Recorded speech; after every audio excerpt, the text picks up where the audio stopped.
Je me suis installé en 1996. Avant, j'ai fait 8 ans de commercial dans l'aliments du bétail dans le Jura. Donc après, on a pris la décision de me poser la question de savoir si je voulais m'installer. Donc après réflexion avec ma femme, on a décidé de revenir s'installer.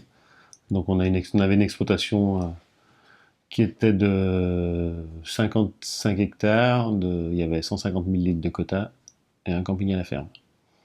Et au fur et à mesure des années, on s'est servi des contrats territoriaux d'exploitation, des contrats d'agriculture durable pour faire la fromagerie, pour monter à 375 000 litres de lait, pour augmenter jusqu'à 95 hectares, et pour faire du compost de fumier, des trichogrammes, pour améliorer un peu, pour lancer l'exploitation dans l'avenir, quoi.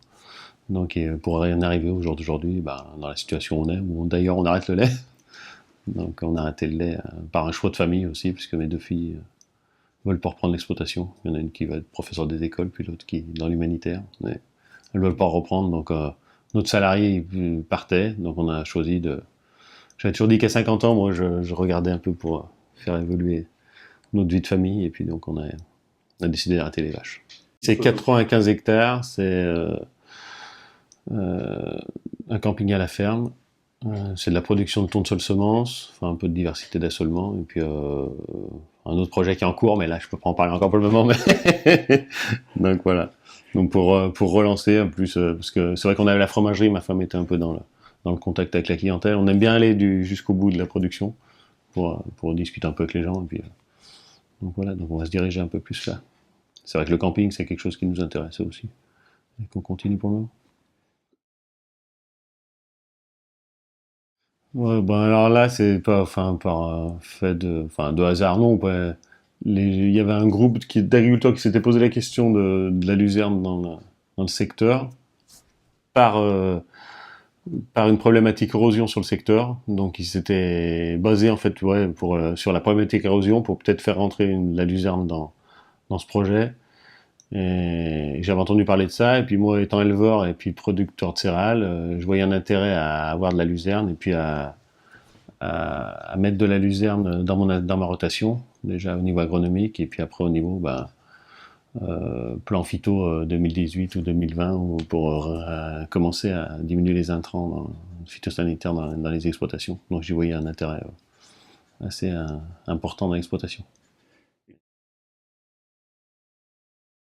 C'était compliqué puisque l'approche au départ dans le groupe était une approche plutôt communauté de communes, grosse participation des communes dans le projet, par du capital social et par un problématique érosion. Et moi, j'abordais plutôt le projet du côté économique, purement économique et technique. Donc, j'ai essayé de faire avancer le dossier de ce côté par ce biais-là, mais qui n'était pas forcément l'envie de tout le monde. Donc, l'avancée du dossier a été compliquée à ce niveau-là. Il y avait déjà la vision, les visions opposées de plusieurs parties qui étaient la vision subvention et puis plus côté euh, portage du projet par les communautés de communes plutôt que par un groupe d'agriculteurs au niveau économique. Et après, la différence de mentalité entre des éleveurs et des céréaliers qui n'avaient pas le même intérêt. Et ouais, au niveau céréalier, c'était plus des, des visions individualistes, et puis les céréaliers, c'était plutôt collectif, donc ça butait là-dessus.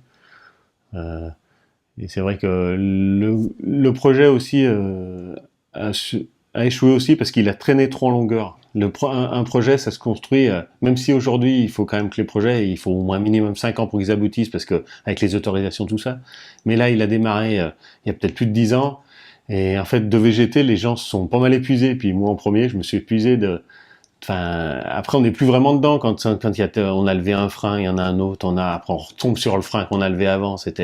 Et, et en fait, la problématique, c'est que les gens, en fait, personne n'était prêt à lâcher un petit peu. Et en fait, pour que le projet redémarre ou reprenne, déjà, faut qu'il y ait un laps de temps qui soit 2-3 ans pour qu'on enterre les choses, et après que d'autres personnes le reprennent. avec une autre approche qui peut déboucher sur exactement le même projet au niveau technique, mais où il n'y aura pas les mêmes fondamentaux et sûrement pas les mêmes personnes pour lever tous ces freins-là. Pour moi, pour débloquer le problème entre deux personnes, il fallait en introduire une troisième.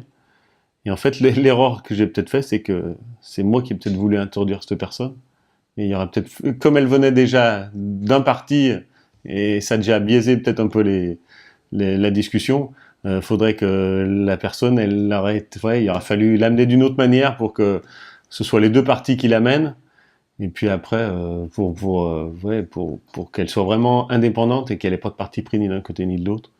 Mais ben bon, ça me paraissait important que ce soit une coopérative qui est un groupement d'agriculteurs, qui fait que ben c'était la base même d'un projet comme ça, quoi. Une coopérative était pleinement capable de mener un projet comme ça, avec tous les arguments, tous les services, parce que c'est ce que j'avais expliqué, il y avait tous les services juridiques, techniques, agronomiques, il y avait tout, et des personnes qui avaient déjà monté des projets à l'usine, il y avait tout pour accompagner le projet. Puis après, ben, la méthodologie, ils l'ont, parce qu'un groupe d'agriculteurs n'a pas forcément, parce que quand il faut monter à Paris, on avait fait partie de l'association Lusco, enfin, il y a plein de choses qu'on n'est pas capable, qu'on n'a pas le temps de faire, parce que ça demande du temps. Il aurait presque fallu une personne enfin, il y en a qui disaient plein temps, mais à mi-temps, il aurait peut-être fallu une personne à mi-temps pour mener un projet comme ça. Donc, le groupe d'agriculteurs, il était déjà pas prêt à mettre un peu d'argent pour faire ça. Donc, c'est vrai que la tierce personne, je pensais que c'était important. Donc, il faut que le projet soit abordé par une autre personne et puis que la nouveauté. Enfin, faut plus que ce soit les mêmes personnes. Moi, ce que j'avais soumis à un moment, c'est qu'on aurait pu faire un binôme chambre d'agriculture, coopération agricole. Et je pense que là, on avait tous les arguments pour réussir, parce que la chambre d'agriculture a plein d'entrées, a plein de connaissances. La coopérative a plein de connaissances économiques, parce que c'est vrai ce que des fois la chambre d'agriculture ne peut pas avoir par sa capacité, quoi. C'est pas une entreprise économique, pas proprement dite, tandis qu'une coopérative, bah, elle a des objectifs. Et je pense que si on avait eu les deux personnes qui menaient le projet, et puis que les agriculteurs abondaient à chaque étape, s'il y avait un besoin agronomique, bah, les céréaliers se mettaient dessus. S'il y a un truc d'élevage, les éleveurs se mettaient dessus. Et chacun amenait la pierre à l'édifice, mais il y avait quand même un leadership qui était enfin connu et qui était incontournable, quoi. Et bon, ben voilà, ça c'est pas fait de ce côté-là.